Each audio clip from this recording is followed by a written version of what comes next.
आदाजों first time लोगो मोनबाय like खालामना होबानो जाबाय लोगोफोर नोंथांमोनहा गासिबो नायबानो जाबाय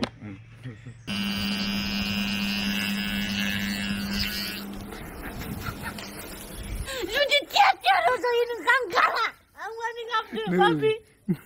थियाटाराव जबा माना नांगौ इदोले मानो नांगौ बेसेबां खामायखो आयं गैया गैयामोन बोसोरसेनि बारबाय आरो मा खालायनो औ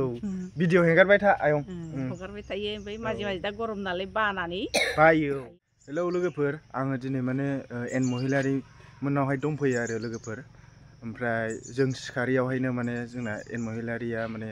माइ गायहैदों आरो सालथेना औ जोंनो खोन्थादों माने माला थांखो पात्ता गैया जोंखौ माथो होलांदों आरो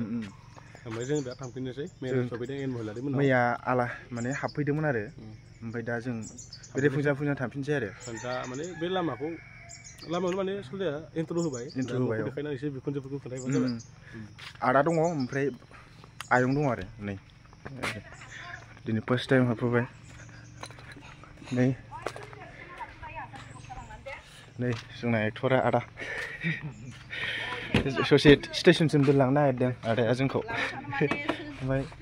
नै आयंआ फन रायलायगासिनो दं आरो आदा बाजैयाथ'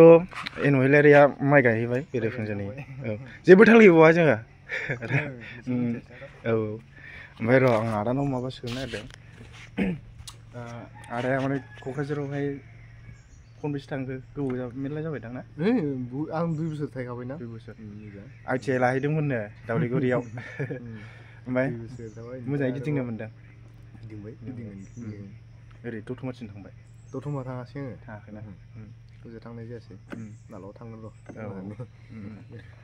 दिनैहाय माने आदाजों फार्स्ट टाइम लोगो मोनबाय लाइक खालामना होबानो जाबाय लोगोफोर नोंथांमोनहा गासिबो नायबानो जाबाय ओमफ्राय बाजैखौ एसे देखायनो मोनबा मोजां जागौमोन अबसे ओमफ्राय बेस्थ' माने बिराद आदायाबो बिराद बेस्थ' थायो माने भिडिअजोंल' जायाना खामानि मावनांगौ मानांगौ जायो ओमफ्राय दा माने आदाया भिडिअखौ ओंखारथ'वाखै बेस्थ'खाय ना बेखानिया माइ गायनायनि बेस्थ' औ माइ गायखांबासो सुख जाहाजबाय पेन्सना जाबाय औ दे होमबा आदा औ ओमफ्राय आयंआ र' आयंखौ एसे देखायनोसै लोगोफोर दायो नै जोंहा एन महिलारिनि बिखुनजो आयं एसे बेजों रायलायनोसै आरो बारा गोबाव खालामला ओमफ्राय आयं नोंस्राबोथ' न'आवहाय बेस्थ' ना दामानि गायनाय फुनायावहाय ओमफ्राय जोंबो हाखु दाखु जाबाय हाखु दाखु मोनामोनासो फैबाय बेनिफ्राय दिलिभारनि हाखु दाखु 10ता टाइमावनो गारिया थांसिगोन आरो बेसेराफोरखौ आगारहरनोसै गारि बन्द नालाय दिनैहाय माने ट्रेनजों थांसिगोन आरो जों ओमफ्राय मा स्टेसन होनदोंमोनलाय सरुपेटा रेल स्टेसन सरुपेटा खाथि बारा नङा फैफेरैखाय मिथियाखै 1 घन्टा लानो हागोन नामा औ बिदि आरो ओमफ्राय आयं नोंसिना मा गामि खोन्थादो जोंनिया दा बाक्सा डिस्ट्रिक्ट ओरैहाय सालबारि ओनसोल ओमफ्राय जोंनि बे अरिजिनेल गामिनि मुङा अटलिया पारा होनो अटलिया पारा ओमफ्राय हलसेल हाथिनाफोर होनो बेनि सुपाया अटलिया पारा होनो बाक्सा डिस्ट्रिक्टआव गोलैयो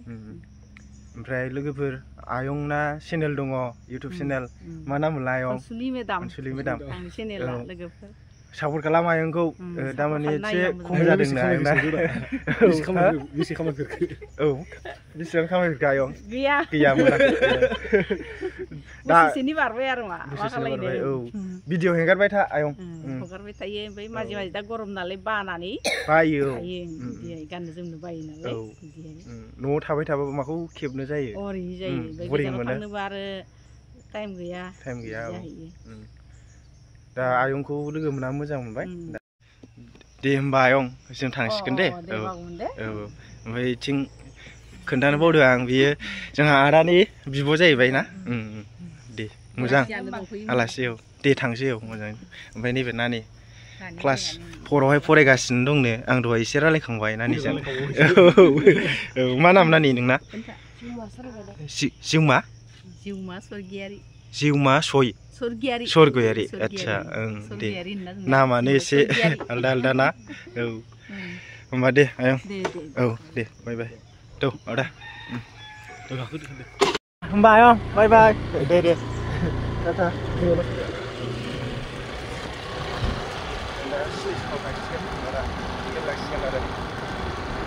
बाजिखौ एसे देखायनो मोनबा मोजां जागौमोन नांबाय थानानै लामानिफ्राय नुवा नुवाना टाइमाबो सर्ट जाबाय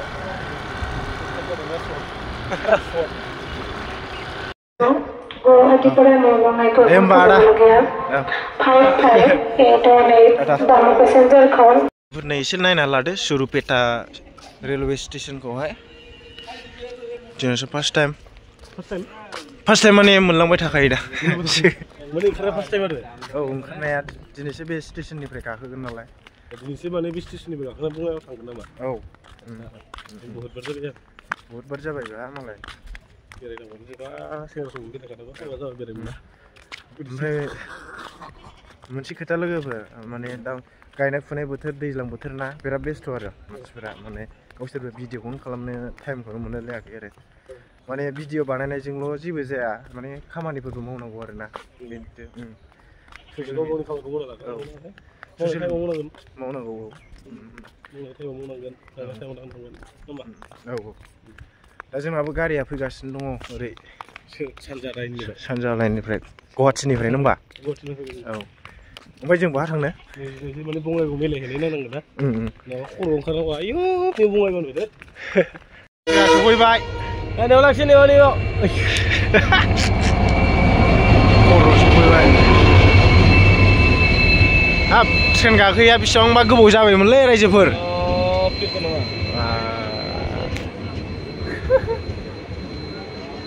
बिबैमोननाव फैबासो गाखोफैबाय थानाय जायोमोन औ बिबैमोननाव गरेस्वर थांबा लोगोफोर दा माने ट्रेननिफ्राय बङाइगावआवहाय ओंखारबाय दा सालथे मोनावहाय थांसिगोनलाय आरो सालथे यस इधर देखो ओए वो भी आने वाला है चलो जल्दी फटाफट चलो लोगोफोर दा माने बङाइगाव रेलवे स्टेशनावहाय माने ओंखारखांनानै दा जोङो बेटारि गारि गाखोबाय आरो किसान बाजार थांगासिनो दं सालथेमोननि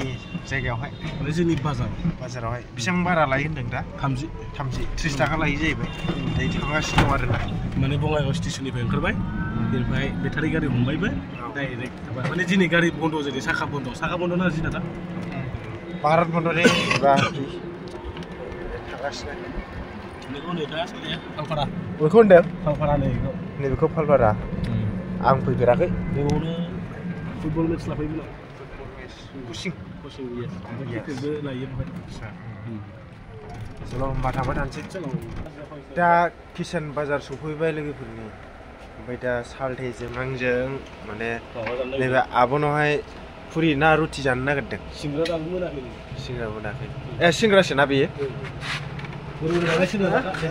बोरै बोरै बानाय नै सोलोंना लाखा आब'ना खाथियाव सिलिंहरलायथारबाय नै जोंना बिब'आ रोङाबा एसे सोलोंनानै ला औ सिंग्रा लाइफआव खामानि होगोन बुथुमायाव होनानै जानोसै औ लाइफआव खामानि जागोन जेबो मावनानै जानो हायाबा लामा गैयाबा बिदि सिंग्रा फाननानै मोनजागोन जानो हागोन ना मा बुङो नंगौ नंनायालाय दिनैसो लोगो मोनदों आब'खौहाय किसान बाजारावनो हाबफैबावाखै आङो दिनैसो माने मैया दाख्लै फैनानै जेनेबा मैया जाबाय दिनै सानथाम जाबाय जोंहा मिसनानो कमप्लिट जाजोबासैलै सोथे बेनोथ' मिसन कमप्लिट खालामनो एसे बाखि थाबावबाय जागोन दे जागोन मिसनखौनो कमप्लिट बानायजोबदों नामा ओइ आब' होनदा मिसनखौनो कमप्लिट बानायजोबदों बे आब'आ जोंनि मिसनखौ मिथिया मिथियाबाबो आं जागोन होनखाबाय आरो हिनजावखौनो थांनो मोनदों नामा सालथे हिनजावखौनो थांनो जेबो जायासै प्लाना हिनजावखौ नायनोसो प्लान बालाय जाजोबासै लोगोल' हमना फैनो मोनबाय हिनजावखौनो फाख्रि फार्स्टनि हरबाय हिनजाव फाख्रि फार्स्टनि फैबाय ओमफ्राय ड्रेस जादों लाना फैखानो थिनबाय लंपेन्ट गाननासो ओंखारबोनो नागिरदों बोरै लाबोनांगौ जायो बिमा बुरि दख'नाखौ गानबाय थानो होननानै गावखौ लाफानो थिनखाबाय लाबोफासै थांफाला दे मालाबा थांसै होनबाय फुदुंना गारबोबाय नामा बिदिनो जा मिनिबाय फैखालायनो खोमालाय दे जाबाय जिखु आब'नि सेंग्रा संनायखौ लागायनोसै जानोसै लागावनोसैसो फोरोंलांबाय आंहा बेफोर जोंहा नै आब' सिंग्रा सावनाया मोनबाय माबायदि जाखो बोरो वाव बरिया बोरैबा नांगोन आब'नि सिंग्राखौहाय जानायसै बरिया जाबाय थावना थावा टेस्ट खालामसै होनबा सालथे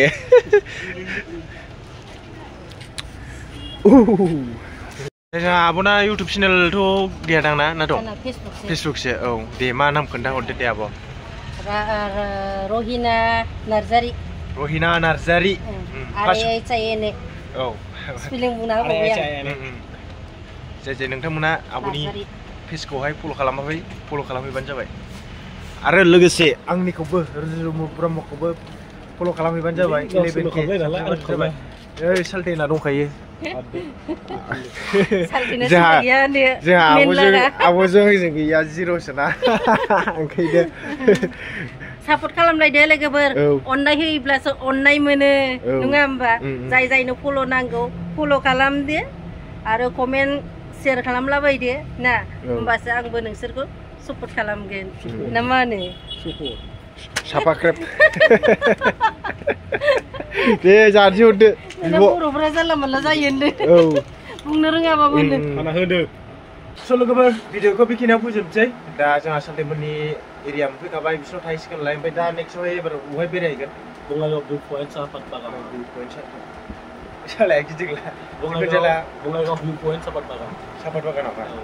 दा जिखुनु जादोंला नेक्स्ट भिडिअहाय नुसिगोन आरोना दा बे दिनैनि भिडिअखौ बेखिनियाव फोजोबबाय thank you for watching bye bye Tata